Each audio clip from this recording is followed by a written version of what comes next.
This wasn't a hurricane where homes were wiped out and stores can't open now, and there is a great need, and nonprofits can fill that need. That's not what this is, frankly. Amy Sussman lost her nephew Max Hathaway in the October 25th Lewiston mass shooting.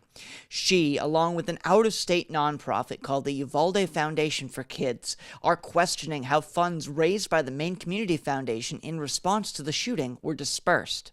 Tom Janeda, the Vice President of Marketing and Communications for the foundation, says disbursements were based on advice they received from a national expert, Jeff Dion, who helped other organizations raise and distribute funds in 30 other communities affected by mass shootings.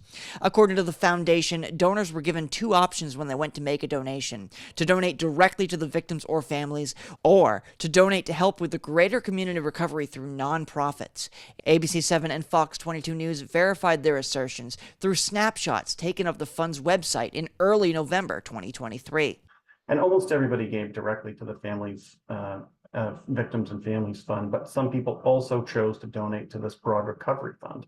According to the foundation, $6.6 million was raised through the funds, with $4.9 million going to victims and family members, and $1.7 million going to the broader community recovery for nonprofits. Sussman, as well as the Uvalde Foundation, looked at the list of nonprofits who received funding and saw what she says are inconsistencies, or she couldn't see how certain nonprofits would have benefited victims or their families. Yes, we can. All 29 of these organizations helped bring our community together with direct services and are continuing to do that. Another concern raised was that several of the organizations who received funding had members sitting on the steering committee, possibly either voting for their own organizations or at the very least influencing other steering committee members to provide funding. So we had a process by which those folks who were intimately involved in one of the organizations were respectful and stepped back of the conversation.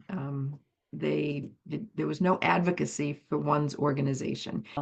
I'm sure that's true. It just doesn't, it looks funny to me. And I just think if I were in a committee like that, I would think, well, then I would have to excuse my own nonprofit from receiving funds. A link to the full report of organizations that received funds from the broader recovery effort will be available on our website.